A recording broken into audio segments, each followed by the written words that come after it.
Good afternoon, everybody. Welcome to this session. You're all coming in very slowly through the waiting room. For those of you that haven't met me before, my name's Amanda Rosewarne, and I'm delighted to be joined today by Dr. Natalie Lancer. Just as everybody's coming in now, we've got quite a few registered. It's an absolute pleasure for all of us that you've given up your time this afternoon to learn a little bit more about coaching and using different tools and techniques for your coaching practice. I know that we've got some members here today that are Coach of Excellence accredited members themselves within our community. We've got others of you that are CPD standards accredited members, and indeed some others that are interested in joining and finding a little bit more out about what we do and how we work. So I'll just say welcome again, because obviously Zoom takes a little while to filter everybody through. So now we've got started, I would like to go through what our session today is going to cover. We will be running a 1-hour agenda. I will give a very brief introduction on how we work, what we do and why we do it, and then handing over to Natalie for her session today, which we're all very much looking forward to seeing, Natalie, and thank you again for your time with us.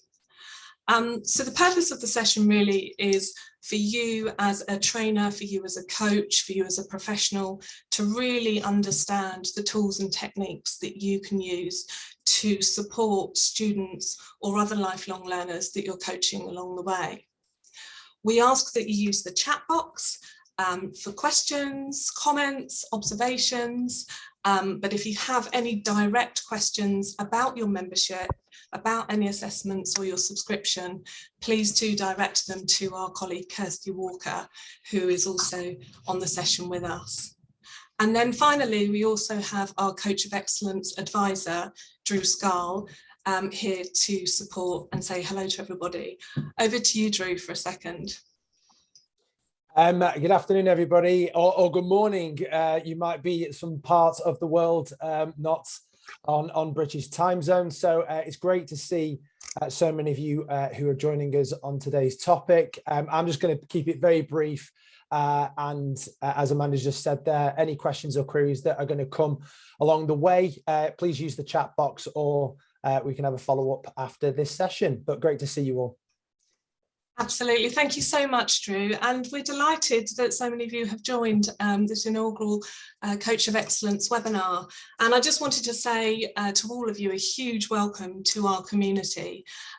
We were founded over a decade ago, back in 2012, following a large research academic project. And today we've got members in all sectors, across all disciplines, and in various different areas of the world. And so we're delighted to have you spend your time with us, whether you are based in the UK, here in this dreary afternoon, or perhaps in more sunnier climates overseas somewhere. To give you a little bit further background, I just wanted to talk about our foundations and where we started. Coach of Excellence was born out of the CPD Standards Office, which was born out of the Professional Development Consortium. It's very much been an accreditation that has built over the last 10 years. And ourselves as an organisation are led and delivered and guided by our research. So over a decade ago, we conducted one of the largest throat caught for a second. one of the largest academic research projects into CPD, and we utilised occupational psychology and industrial psychology concepts to really probe into what is CPD, what does it mean in today's society, and actually look through the eyes of the learner. And amongst all the findings that we had, one was particularly prominent, and that was that many coaches, many trainers, and much online education at the time wasn't clearly branded or marketed or visible as being great CPD. Back then, coaching was also in its infancy in terms of being a professional tool and service and part of a programme that perhaps a large employer might use. And so we had a dedicated research stream which looked at how can coaching become part of a CPD portfolio as to whether you are a coach or whether you are a coachee. So the Coach of Excellence accreditation is one of the only accreditations out there that has been built from ongoing research and is constantly amalgamated and grown through its community and without interference from commercial interests. But that's enough from us and enough about what we do. As I said, I'm delighted to welcome Natalie Lancer, who is chair of the Division of Coaching Psychologists and who I'll be handing over to now. Thanks ever so much, Natalie. Thank you very much for having me. So I'm going to share my screen. Just give me 1 second here. There we are.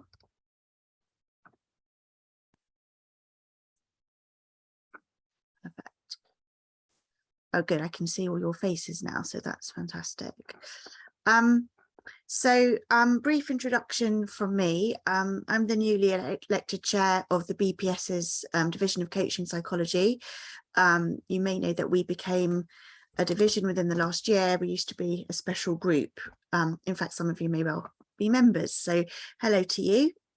If you are, you can say hello in the chat. And if you're not, then a big welcome to you as well. My personal interest is using coaching for students, partly because I'm an eternal student, and partly because I started life as a teacher and then as a university lecturer. So I guess I'm sort of have been in that world for a very long time.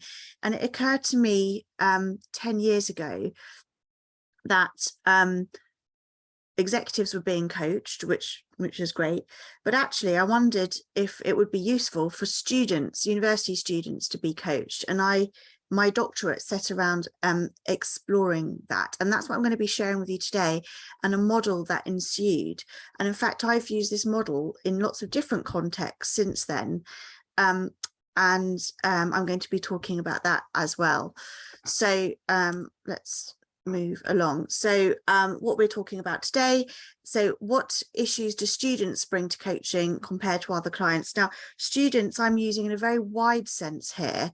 My original research was about undergraduates, and then I've used it myself because I coach PhD students, doctoral students, but I also coach people who are still learning, who are lifelong learners, who might be changing career and therefore doing a different learning a different set of skills, for example.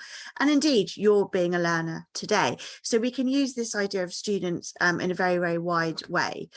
And what happens to the coaching relationship when someone's actively learning? Now, you could argue that the coach is always actively learning, but I think that when they're identifying themselves as a student, it's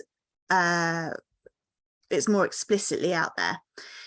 So we'll also go through the framework that came up out of the doctoral work, specific tools and techniques, and we're also going to think about your own practice, how these can be used. I have developed a diagnostic tool, which you are welcome to try out. I've put the link in the chat. This will assess where you are in your productivity, people and purpose-oriented growth, and it will give you some guidance as to how you might want to develop with your which areas in your coaching you might want to develop in a very holistic way. So I'm not just talking about your practice, I'm also thinking about your business and about the sort of people you work with. So if you fancy having some sort of taking a quiz about your coaching, please use that link that's in the chat. Right, so what do we do when we're coaching students? Because we're not teaching them, that's somebody else's role. Although, as I said, that did used to be my role, but that's not what we're talking about here. So we're not in the role of teacher, and we're not in the role of mentor. A lot has been written on the difference between coaching and mentoring. I had something to say about it. I wrote a book in 2016 with David Clutterbuck, which I'll just wave in front of you. which was helpfully or unhelpfully called Techniques for Coaching and Mentoring. I say unhelpfully because it didn't, that we looked at this as a quadrant, coaching and mentoring. So we didn't differentiate the exercises between coaching and mentoring. But in terms of students, I think mentorship is quite clearly different to coaching. Mentorship, I think, would be someone who's been there, seen it, done it, who's a bit older potentially than them, or a bit more experienced than them, may well have an understanding of their own, of their subject matter. Coaching, we're not having any understanding of their subject matter. It doesn't make any difference whether you understand astrophysics or not. But so actually, it's actually a benefit for us not to know anything about the subject that they're studying, because we're doing this first point, which is we're helping students think in alternative directions about their work, thinking about what they're doing in a different way to the way it's being presented at university or in some, other forum. We're also helping them own their own thoughts and ideas, because, often when you're learning something at university, you'd be forgiven for thinking that there is an answer, but actually they've got to make sense of what they're learning in their own life, and I think that's what we can do as coaches. And I think when students write essays and some form of, even when you're learning to coach and you have to write some form of reflective log or something like this, it's difficult for us ourselves as people to work out what it means for us. It's much easier to talk to somebody else and let them help you think about what it means for you as a student. So this is going towards what I see us doing. And the other thing is that inevitably, when you put yourself out there and you learn something new and you're pushing your self out your comfort zone, there are going to be hurdles, and it's absolutely inevitable, and actually should be very much anticipated, because it is normal, and praised, because if you're not pushing yourself out there enough, let me say that again, if you're not experiencing hurdles, you're not probably pushing yourself at your comfort zone enough. But reframing hurdles are something normal, a challenge is something normal, and as coaches we can help people reframe these, overcome them, and help them to live with them if they can't be completely overcome. So from my doctoral work, I got 20 coaches from my from the EMCC and from other coaching organisations. They volunteered to coach 20 students at a British university. The students could decide whether they had 1 or 2 years of coaching, and they had 6 sessions in each year.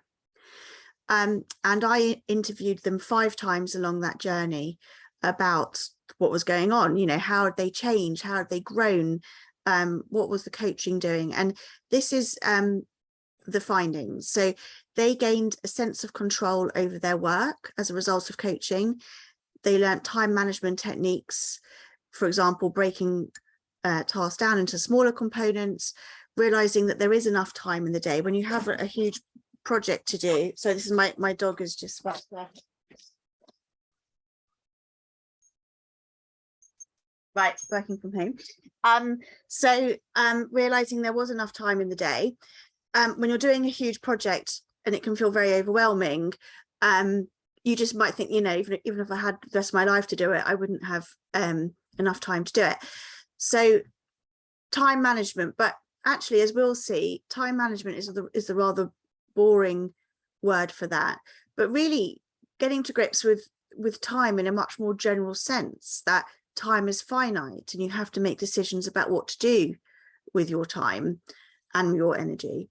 So they help with self-care, for example, encouraging people to have walks or have exercise, because people weren't allowing themselves to do things like have walks and take breaks. but actually, of course, we know that if you have a break and you have a walk, you feel more energized afterwards, and therefore it's an important part of the day. Coaching gave rise to a change of the way of thinking and subsequent behavior. The students could look at things more rationally and reasonably. So, for example, if a tutor had given some feedback, I don't know if you've ever experienced this, but if you've ever had feedback in writing, when the first time you read it, it's quite a horrible feeling, because you don't really know what you're expecting and you're sort of just hit with it. And sometimes when I've ever had feedback on writing, for example, if I've sent a journal article in and I've got some feedback, I read it once and then just don't look at the feedback again for another week. And then I'm much more rational when I look at it again. But again, it's sort of giving people some of these techniques in advance. So preparing for the unexpected. So there was a student who lost her laptop. Actually, she lost her phone with nothing backed up. But then she realized she had to back everything up. And then she did lose her laptop. But because she'd had that, horrible thing of losing her phone, the positive of that was she'd backed everything up. She'd learned the importance of backing up. And actually, what could have been a complete disaster with coursework and stuff on her laptop wasn't. Another example of, reframing things as a positive, in a positive way. Coaching affected relationships. So how people spoke to each other, literally how they had conversations with their friends and family and romantic others. They were more open in those relationships. One of the students commented that they emulated their coach, like the way the coach held the coaching conversation. The student realized that's a good way to hold conversations in general, and had better conversations the coach was modeling this way of speaking. The coach helps students achieve a sense of balance between academic work and other stuff. What do you do with academic disappointment? Again, it happens, but we don't have to give up. We can learn from it. There was an increase in students' focus on what they could do afterwards about their career. And one of them had a book they wanted to write that the coach very much treated very seriously and helped them develop into a proposal.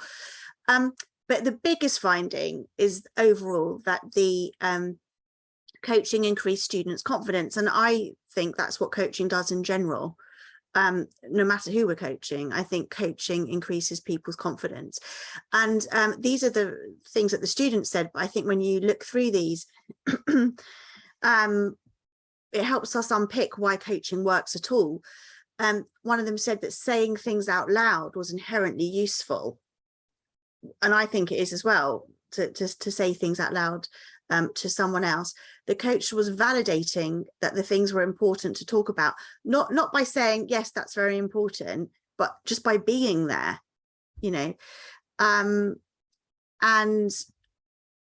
really validating by listening deeply. They weren't sort of looking at their watch, for example.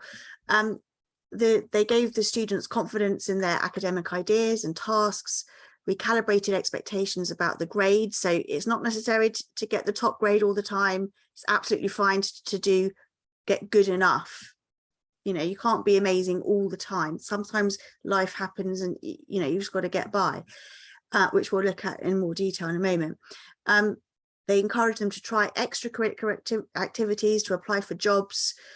We spoke about relationships already, but an important one here is they gave confidence to the students to actually speak up in the class. You get more from doing things when you participate. You learn more and you sort of more engaged, sharing more of themselves through stories as well. So those are the findings from my study. And I also want to give you a very quick, maybe 5 quotes from the students themselves, just so that you realize how impactful coaching is for students. So Neil says, and these are all pseudonyms, of course, I think I would have got there eventually, but it would have been a long time. And it might have been too late, in a sense, sort of too late. And I could have got better on my first year if only I'd have realized such and such. And also in the fact that if I was better at the first year, I could have been even better the second. I could have got a first, overall. How disappointing. So yes, it speeded it up like a catalyst. So they all used the word catalyst when I was interviewing them, or sped up, without me using either of those phrases. It was a semi-structured interview, so they could really say what they wanted. And there was this sense that they've learned so much from the coaching that they could put into action immediately, that there's these compound effects. And as they got through, they'd have missed out on the compound effect of coaching if they hadn't had it. So that's Neil showing his appreciation of that. It's actually new stuff that I've never thought about doing, says Natasha. And, often in coaching, we're taught, we're not allowed to, I'm not sure if people are really taught this, but I've heard people say it, that you're not allowed to add your own stuff into the coaching conversation, which is absolute nonsense, by the way. But that was one of the key things from the findings, was that the coaches did say, have you heard of this? Have you heard of that?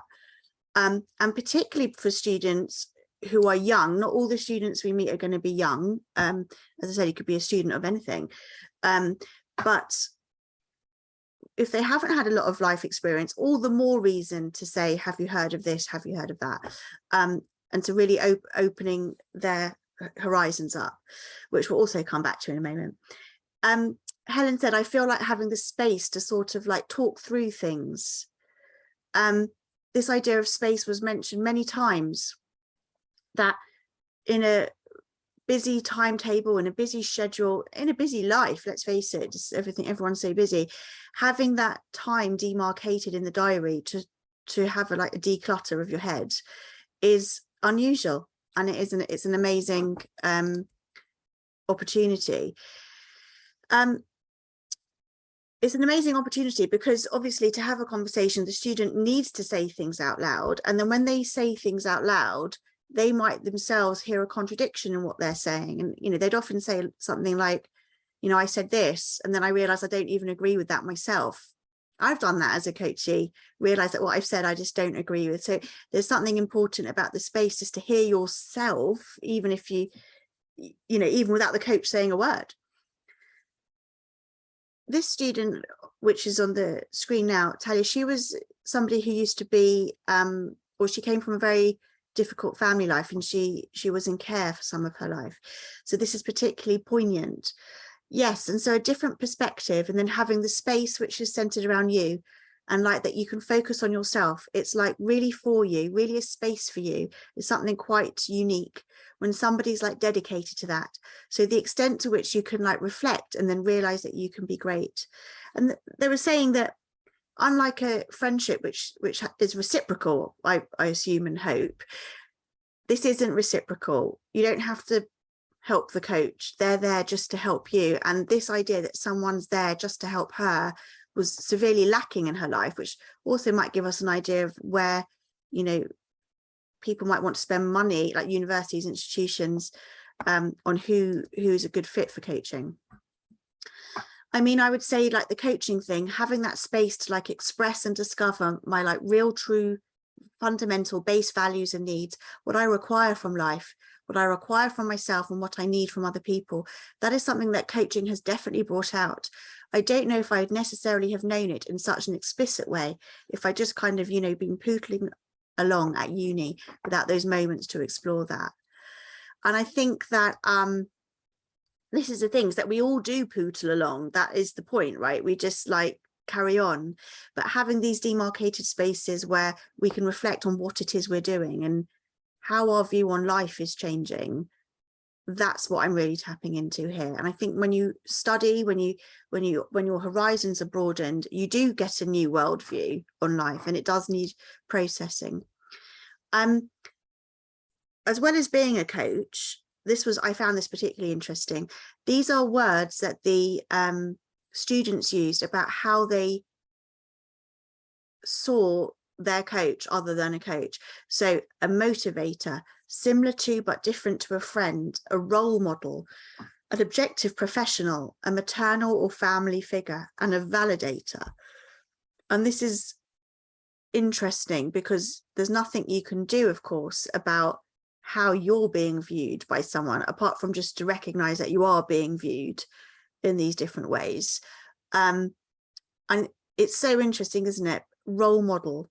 I mean, what a big responsibility we have when we're coaching. And I'm sure this is not just students. I'm sure this is across the board. Right. Well, so enough of that particular study. And now on to the thing that grew from the study. So the thing that grew from the study was that I recognized that what I was hearing from the students could be broken down into categories, let's say. And at the time, and still, I'm very interested in existential psychology. I consider myself to be an existential psychologist, and more on that, what that means in literally a couple of slides. And as I was reading very widely about existential psychology and reading some of the primary texts, I realized that what they were saying, the texts, and what the students were saying were the same thing and the same categories, which made me realize that some of the things they were saying are actual universal truths. And there's a helpful way of formulating this, which I will share with you.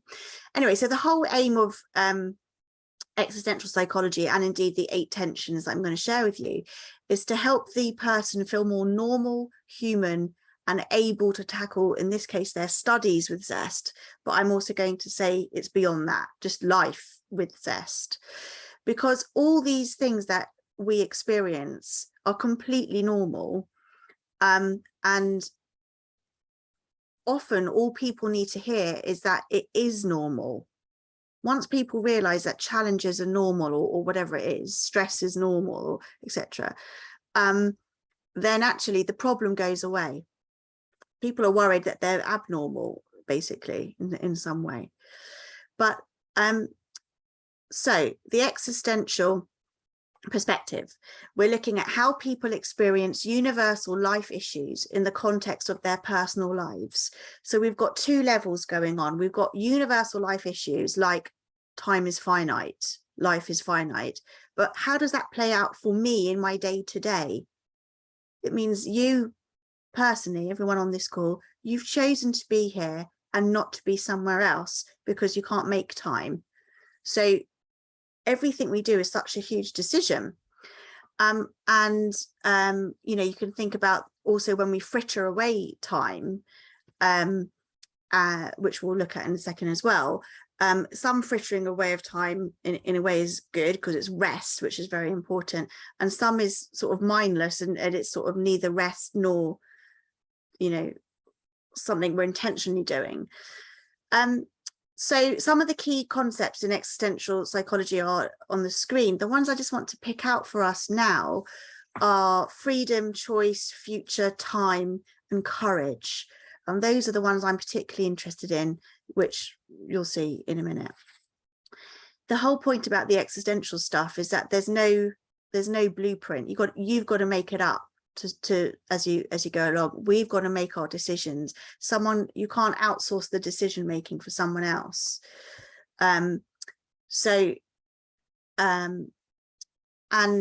they give existential psychology gives rise to livable questions, meaning questions about life that acknowledge that life is messy and complex. Right, so what are some of the messy stuff that students experience on the ground? I won't read all of these out, but again, I'll just highlight a few of them. Lack of belonging. Similar is imposter syndrome, limiting beliefs about what they can do. If they've got a neurodivergence, it might make some things difficult, like writing essays or remembering information. Other things that they don't want to ask for help because they might think it's some form of a weakness. So these are like actual issues that students have been telling me about, some of the issues. But what you'll see now is how these can be if you like, sorted into these 8 tensions. So a tension simply meaning a life challenge. And these are these tensions, we all share them, and we'll just going to go into them in a second. I do want to mention one key existential word, which is authenticity, not to be confused with authenticity that is sort of in common parlance, meaning, you know, be true to yourself. Not that. That's not what we're on about here. Authenticity here means that we acknowledge that we are born into a context. You can't choose where you were born, who were you born to, you know, your age, what age you're born into, etc.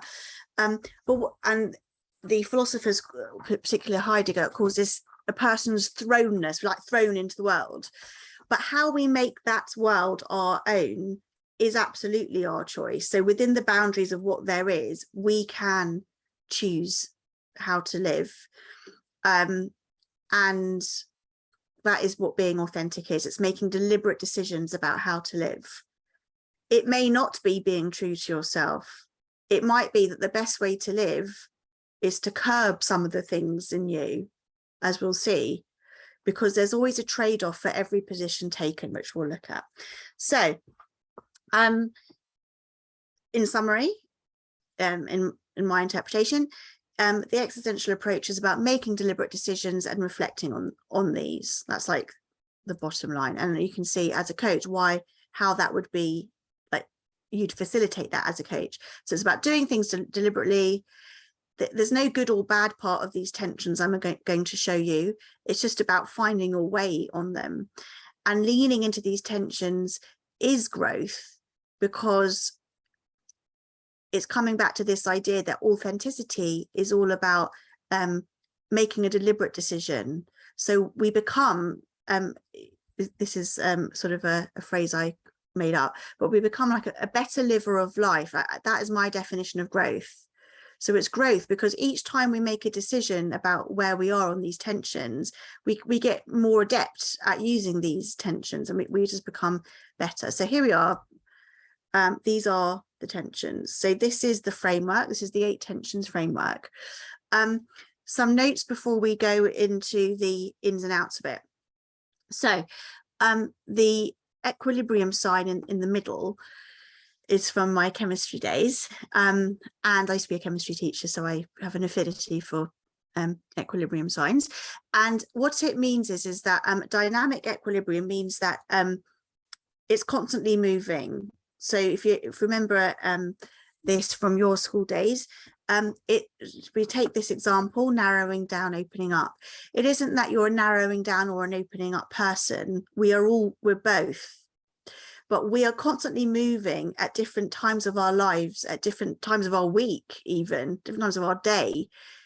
When are we narrowing down and when are we opening up? Right now, you're opening up because you're hearing something new, right? But, you know, you might be writing something where you've got to really focus a bit later on, like a report or something, and that might be more narrowing down. And you can think about the exam timetable. You know, when you're in revision mode, you aren't suddenly going to read an irrelevant book because it sounds interesting. No, you're going to be really on the syllabus, making sure that you've revised what you need. So that's very narrowing down. But at other times in a degree or in further study or in changing career, we may well be opening up to new things. Just to reiterate, there's no good or bad side. They just are. So these tensions exist, and there's nothing inherently good or bad about either side. There is a danger in either side, though, which I want to explain. So, for example, I'm going to do this one by one. I have written 2 papers on this, so if you're interested in the academic literature, do look these up. So the danger of being too narrowed down is that you miss opportunities. You're like, right, I'm only doing this, and I'm not doing anything else. I've got like very tunnel vision, and there's something more interesting comes your way. But because you were like so not looking for anything else, you miss that opportunity to find something else that you might want to spend your time on even more than the thing you're narrowing down on. The downside of opening up too much is that you can become too diffuse. you never actually end up doing anything because you're so busy doing everything. So at some point you have to make a decision on what you are going to narrow down on, not forever, but just for that, even that day. Even yesterday I had like 8 different things to do, and it did take me 10 minutes just to work out. I couldn't decide which was the thing to work on first, and then nothing got worked on first. So the decision is important. Now, to help people open up, people say, I don't know what I'm interested in, then they have to actively go out and find ways of exploring the world. What lectures are going on, what podcasts can you listen to, what new people can you speak to, etc. And literally make a log. This is I'm going to intersperse the tensions with some practical things. And also, by the way, I've made up these practical things, and I'm sure once you see how this goes, think about, are any of these relevant for what you do with students, and can you make up some of these sorts of exercises as well? So once you've found some interesting ideas, what do you actually do with them? I have a lovely colourful book here, which is my pride. I've got loads of these. I sort of got a job lot from Smith's once, and I write all my interesting ideas in here, and they become courses, articles, podcast episodes. They become things. If they weren't written down and I just sort of absorbed it from somewhere and walked away, because I've got a terrible memory, I'd never remember them again. So there is something about how do you capture interesting new things and to make it work for the person in front of you. A lovely creative exercise. I did this with some students about their thesis, but this would equally well work with if you're coaching somebody maybe about a new business idea or a book they want to write, or just stuff they're interested in and want to sort of explore different options, is to write 10 words or whatever, 10 to 12 words on a bit of paper, like a big piece of paper. Write down the keywords, draw as many lines as you can between all the different words, so you've got like a web, right? And then write down the pairings.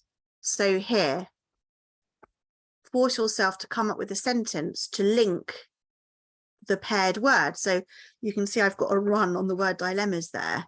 How are dilemmas related to growth? How are they related to mental health? How are they related to coaching? And what this does is that it puts things together, like about these different components. You could use this as like stuff you're interested, name 12 different things you're like relatively interested in. And then by putting them together, it forces you to make connections that you may not have already made. And this is an amazingly useful exercise, and people have found that they're able to make interesting connections to pursue later on. Another little creative thing here is about playing with words. For me, one of my key words is existential. I must use that word 8 times a day. And ask them, what's one of the words that they seem to use very frequently, or something it's very key to what they enjoy doing or studying, and literally make little anagrams from the words and see what comes up.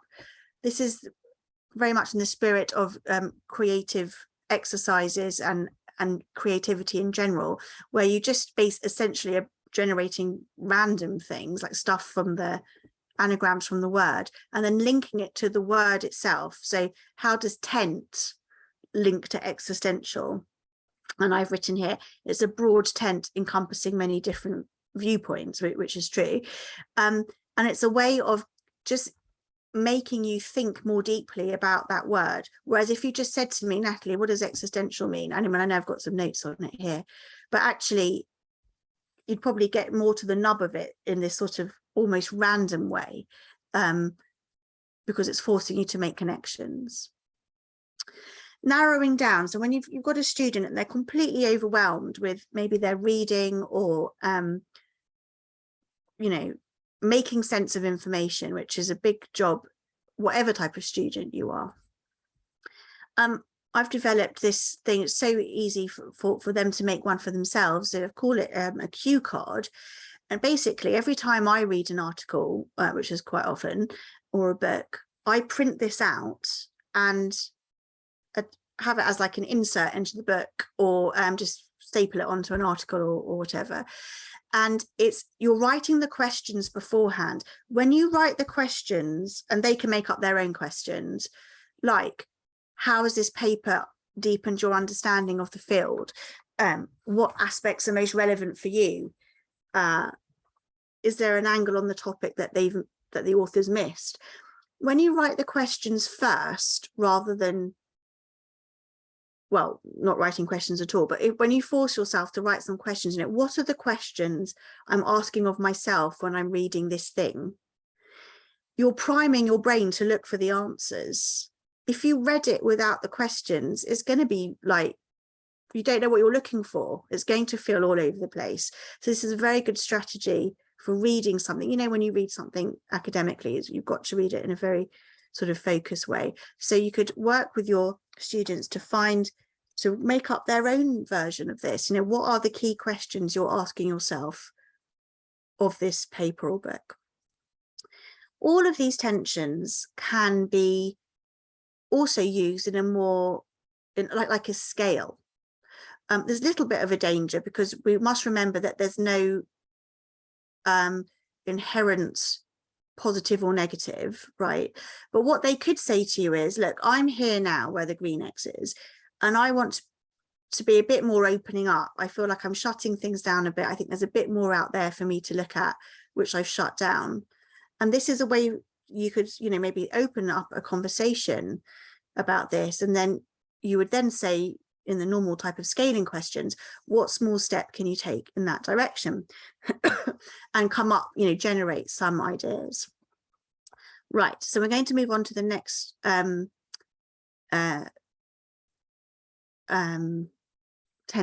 Now, I have seen some stuff in the chat. So what I just want to do is going to pause for a minute. Have a little read here. Yes, senior leaders going through MBA.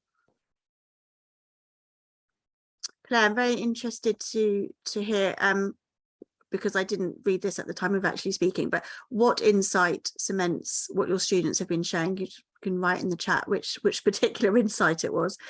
20 coachees, yes. There were 20 coachees. Often use when I'm teaching anyone.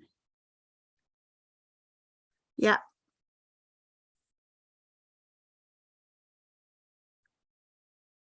The senior leaders are lifelong learners, so a busy full-time role, so studying for qualification. What's the impact this learning is having on the organisation, the action you're taking? Yeah.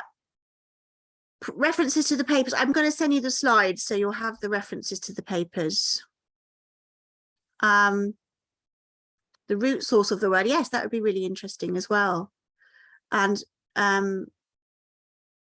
pairing the words is immensely powerful. Seen this practice in other coaching environments. Yeah. Okay, right. So now we're going to look at the next tension. Do keep your comments coming, and do ask any questions in the chat, and I will answer anything I can. Right. Now, so this next one, treading water, pushing forward. If you push forward all the time, you will burn out. So we can't be in a state of pushing forward all the time. Treading water, if you think about going to a swimming pool and treading water, you move your legs a lot. It takes an enormous amount of energy to stay still, if you know what I mean, to stay where you are. You aren't staying still. In fact, you're moving a lot in order to stay where you are. So there are some times in life where, frankly, just getting by is all we can do. We just don't have the resources, energy to do more than that. It might be we've got some issues at home, might be we're ill, there's all sorts of reasons why you might just be treading water. Also, we don't always need to push forward all the time. We can just enjoy living how we're living. Pushing forward is like, oh, I'm going to do an MBA, I'm going to change job, I'm going to go for a promotion, I'm going to write a book. These are big projects, and they cost a lot of energy to us. The downside of doing too much treading water, or what it could lead to, is that you become stagnant. There's nothing new in your life. You're just doing the same old, and it gets boring. So that's the two sides of that tension. Now here's a few thoughts for you about this tension, which I find a particularly interesting one. When we learn something new, I'm going to go to this middle weighing scale first. When we learn something new, it actually it tips us, because we have to sort of alter our worldview in order to understand it. If it's something that's very meaningful and very deep and it's sort of affected us, and we want to sort of take it on board, then we can feel a bit off kilter, like a bit unbalanced. You might even feel a bit anxious about something you're learning. In my study, I remember a student saying that they did geography and they were learning about how animals are treated in the meat industry, and she like became vegetarian like the next day, because she was just like, I didn't know that, and it's actually affected how I want to live my life. I mean, that's like an extreme version of how something you learn can absolutely tip you off balance, right? So then we've got and so I should say one more thing, is that often I feel very excited when I learn something new. Like I almost feel euphoric, giddy with excitement. Oh, I've got this new book and it's so exciting, and it's changing how I think about X, Y, and Z. So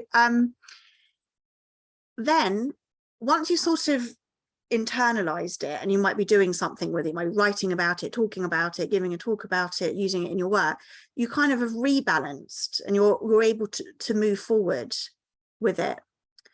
But then at one point you're going to need something else to unbalance you, because otherwise you're going to do that getting bored thing eventually. So then you're back to this upper one again.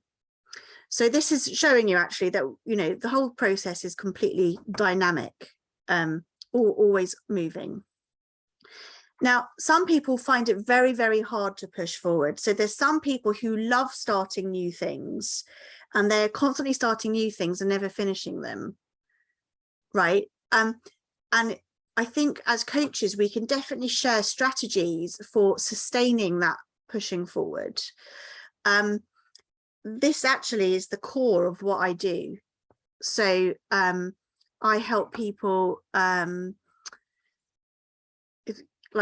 implement their great ideas. So it might be that you sort of gamify it in some way. You have some form of reward system. Potentially, every time I do 2 hours of this, I get like a frothy coffee, or it can be very, very minor, but it can make a massive difference. And also changing your environment. So I always encourage people, get out of your house, get out of the office, go and work in a cafe, go and work with some different people, that sort of thing. So that's something we can help people with.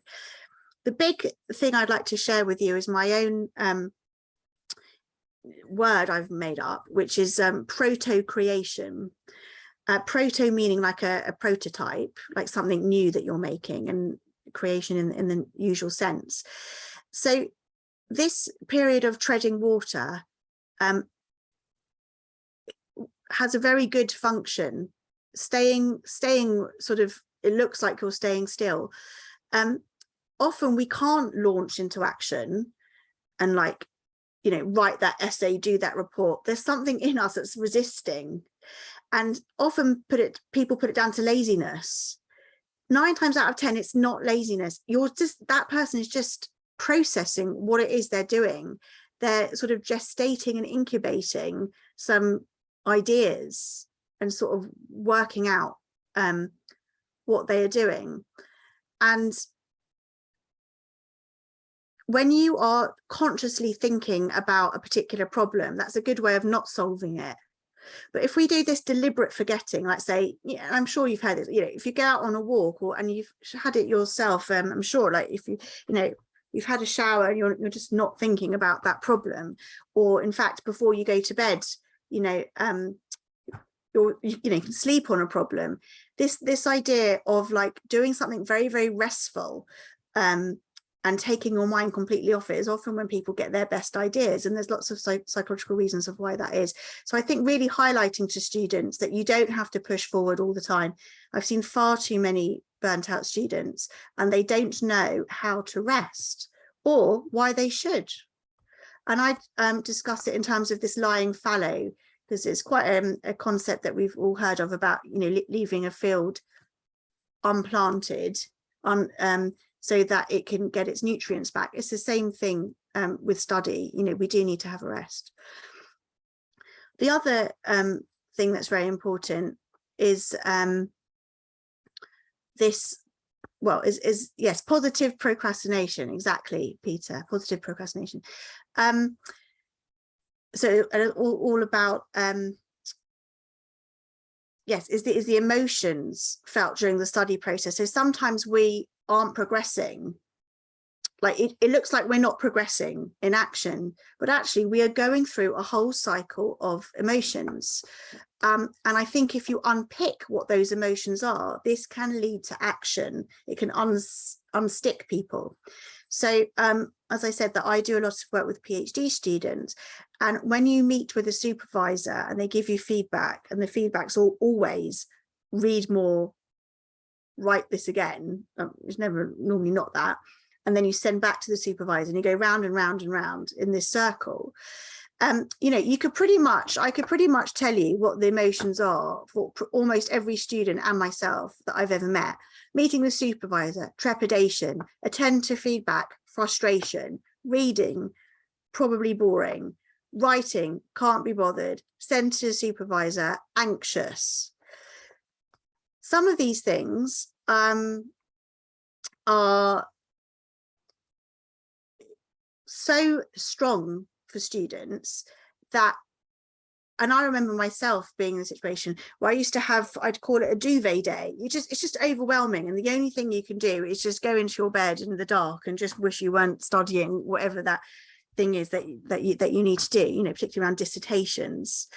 But actually, rather than saying, right, there's something wrong with you, you're wasting your time, looking at it as just a necessary stage, because it's one of those stages, an emotional stage you have to go through in order to produce something, because inevitably the next day I'd produce something very good. It's almost like you have to internalize it in order. So tapping into the rhythms of study, I guess, is what I'm saying, and seeing that rest and that retreat as part of it is an important, is a way I think we can help our students. Right, next tension, owned action influenced by ideas. So owned action, I'll do the other side first. Influenced by ideas. We've got all these amazing authors, all these theorists, all these thinkers, we're having all these lectures, and an average student, if you like, if you want to call it that, will regurgitate what they say or just say it back. But an excellent student, and I'm half thinking an excellent student of life rather, and an excellent student in the university, will think, well, what does it mean to me? How does this influence my life or humanity's life or actions today, or whatever, the workplace, whatever it is, and you're taking some action as a result of these ideas, but you're making it your own. It's back to that authentic standpoint we were talking about earlier. Now, what could be the downside of that, you ask? I'll go for the other side first. The downside of being overly influenced ideas is that you're just a mouthpiece for them. You're just like, it's somehow bypass your brain and you're just saying it, and you haven't really thought about it. The downside of too much owned action is that you can become overly idiosyncratic. You only want to do something your way, or it's tough, that sort of thing, because this is how you've understood it, and therefore it's become relatively inflexible.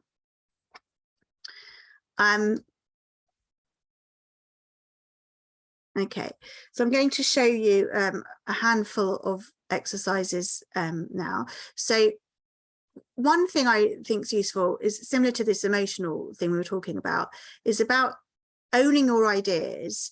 Is that how do you actually have ideas? Asking people to consider what is their ideas process, or if you like creative process, depends on what sort of language they like. So how do they have ideas? And you can ask them to, this is my cycle, but you can ask them to sort of sketch out the process of how do they have ideas, you know, where do they get new information and how do they sort of internalize it and what do they do with it? We often have ideas and things we're interested in, and we've outgrown them. We might have just not be interested in them anymore. That's absolutely fine. People don't realize it's absolutely fine. You can't be interested in everything all of the time. You haven't got enough mental space all time, and it's absolutely fine to let things go. And I like this image of a cupboard where they draw in all like the different things that they're interested in. And what does it look like if you declutter a little bit? You know, maybe you don't have to be, I don't know, the diversity champion and the sustainability champion and the CPD champion. Maybe it's too much to do all of those things. You know, what would it look like if you cross some out? And once we have, you know, once we're internalizing a lot of ideas, you can help students make an active decision. Which ones are you going to take forward? We don't need to take everything forward. And you definitely won't be able to, just because of, you know, time. So helping them think about which are the ones that have legs. The fourth tension, being you, fitting in. So this is very much like a social tension, that fitting in is quite self-explanatory. And if you think about cultures and institutions, whether it's where they work or like a university institution, we do want to, it's an existential just requirement of life. We do want to fit in with people. We don't want to be ostracized. And fitting in with people requires possibly reining in some aspects of you, particularly when you first meet people. Now, the extent to which you're willing to do that has implications. So if you fit in too much, then you're just, you know, just being you're just going with the crowd, and you know you're sort of not allowing your own ideas or whatever to really show.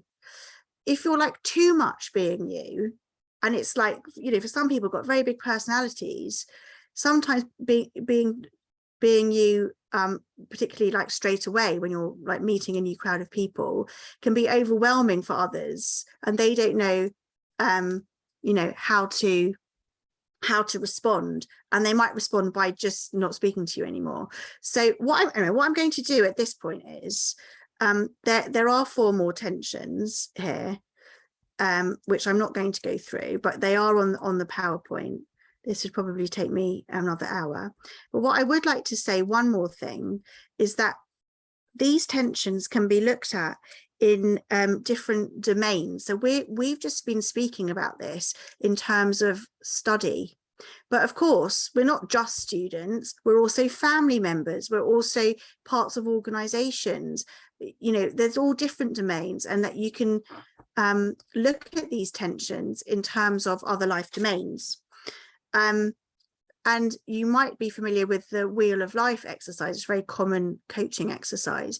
So rate where you are in different domains. And what you could do is take any of those tensions and ask them to reflect, you know, how are you doing with being you, fitting in different domains? And is there one that you'd like to look at in a bit more detail? What I would like to do very quickly, just even though I'm not going to go through all the exercises of the previous of the next 4, I'm going to just quickly tell you what they are. So connection separation. So this can be in terms of your work. You can be overly connected to your work, so that every time you get a grade back, you think this is a reflection on you know, yourself as a human being, rather than that's just your work.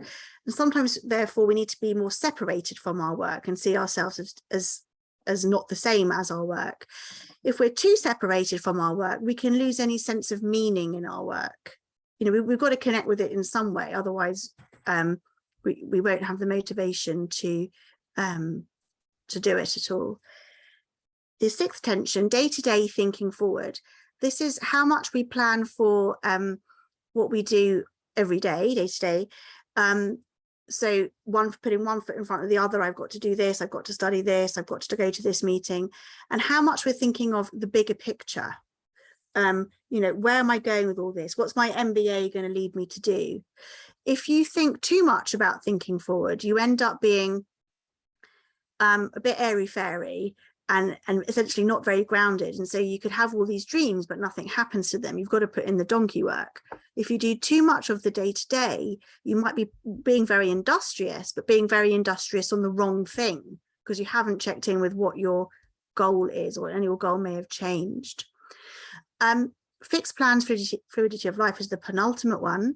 So fluidity of life, meaning like the pandemic, you know, there are things that we just can't anticipate that are going to happen, and how do we run with those? You know, do we adapt quickly? Are we in shock? So how adaptable we are. And fixed plans, you know, do we actually have plans? Because if we don't have a plan, even though it might go out the window because of the fluidity of life, you might end up, you know, not pushing yourself forward in the way that you want to. So in other words, you do need a semblance of a plan in order to move forward, but you need to be open enough to know that that plan might not happen in the way that you think. And finally, doing enough and going all in. Going all into a project when you're like full of zest and you're just like living and sleeping it and living and breathing it, and you're going all in. But what happens if you're going all in on the wrong thing, the thing that isn't giving you a lot of value, or it's taking a lot of time, but it's not going anywhere? You know, we've got that sunk costs thing. You know, you think, you know, I'm going to go all into it because I spent 6 years on it. But if you think it's, you know, it's not going anywhere, then maybe it's a waste of time. Sometimes we have to just do enough because of our life circumstances. You know, we can't chastise ourselves for not going in all the time. We can't do it all the time because, as I said, we would burn out. And doing enough is absolutely fine sometimes. If you do that too much, you never develop that meaningful connection with your work or with whatever it is you're working on. So my final comment is to say that I use these tensions to do supervision for coaching. So I supervise coaching psychologists and coaches, for those going for, or anyone, but also those going for chartership for coaching psychology and those going for different coaching qualifications. And if you're interested I do group supervision, and if you're interested in group supervision, I will put the link here, and there's a group starting up in October, and we use these tensions to think about our work and what is going on with our clients and the context, and for us as well. So at this point, I know it's 3:05, so please let me know if you have any questions. Natalie, thank you so much. Such an amazing, insightful session. Hopefully there will be some questions coming through on the chat. And we just really would like to say, wow, what a great amount of work that you've done. And I love the 8 tensions and how they sort of all build on one another, and the concept of doing just enough versus going all in. I think probably a lot of our coaches themselves, that would resonate with them, not least as their own projects. One thing I was really struck by was at the beginning when you mentioned that you found that young people were modelling their coaches and almost using them as a role model themselves. Was there anything in particular that you noticed about that, or was that just a sort of an aside and a byproduct that you noticed? because coaches are probably great communicators and have great interpersonal skills, and they probably have this over and above the average person, and certainly over and above the average academic. Now I am an academic, so I feel I'm safe saying that without someone throwing a tomato at me. Don't be silly. Anyway, Don't be silly. Okay, so what I'm trying to say here is that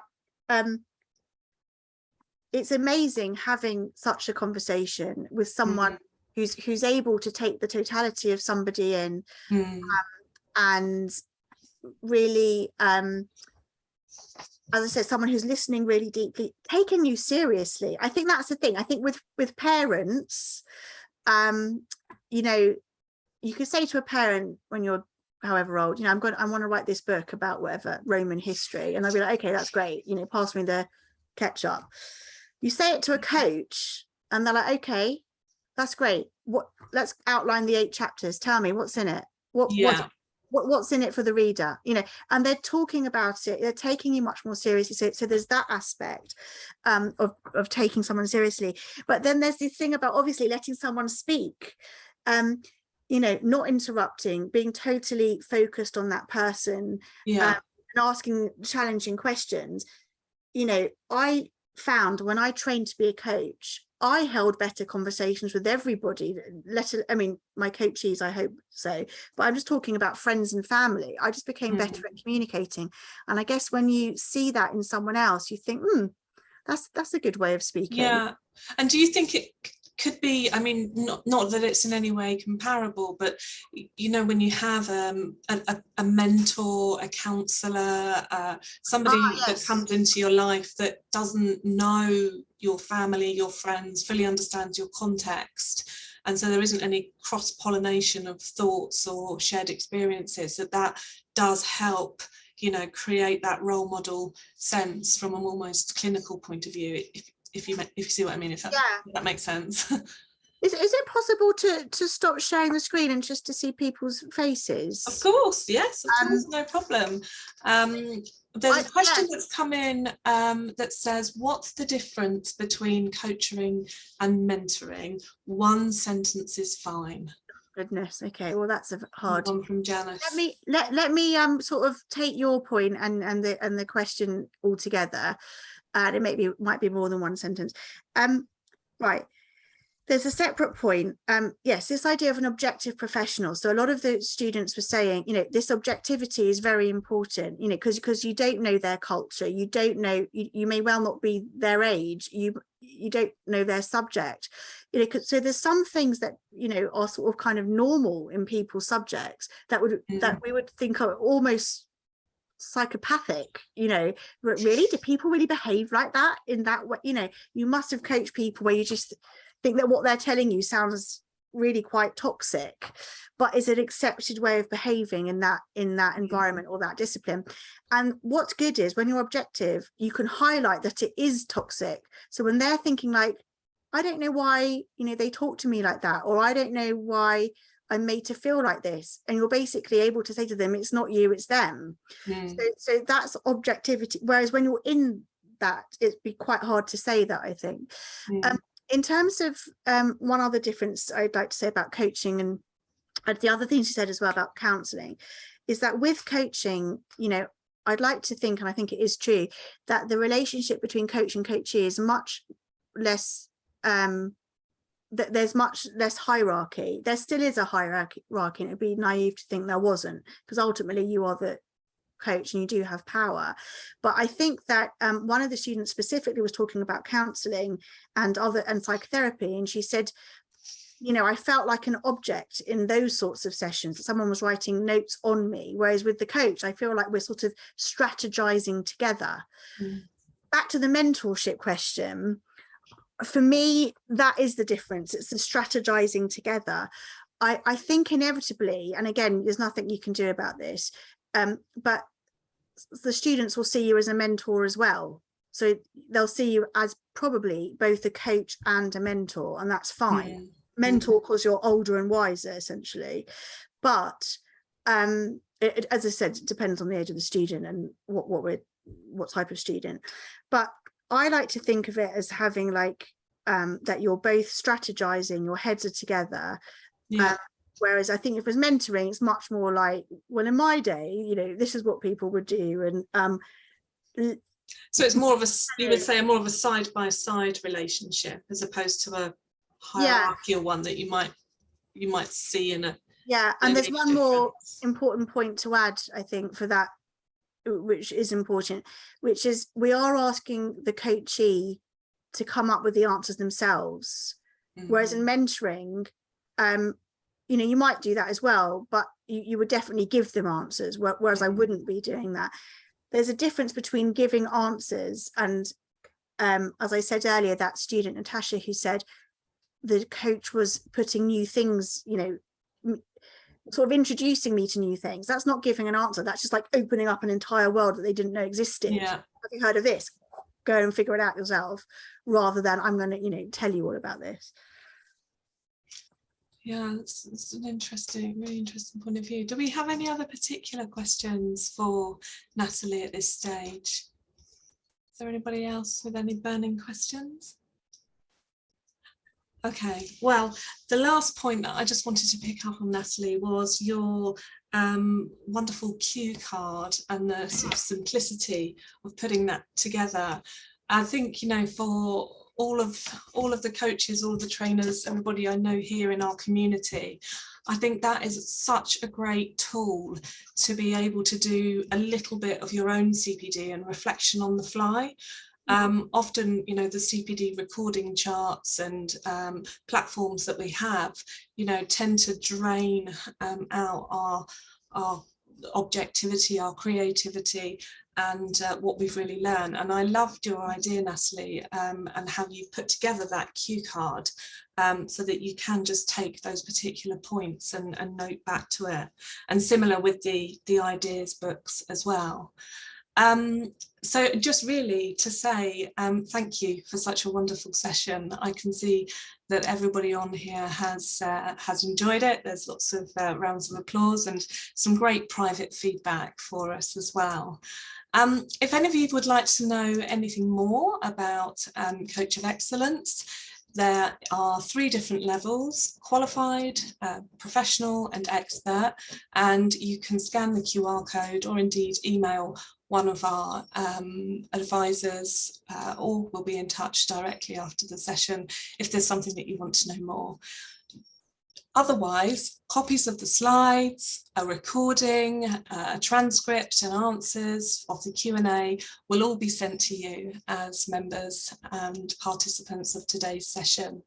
And also for members within the community, please don't forget that we've got our webinar coming up in September about our partnership with the Institute of CPD and the benefit that that's going to give you for all of your delegates and coachees.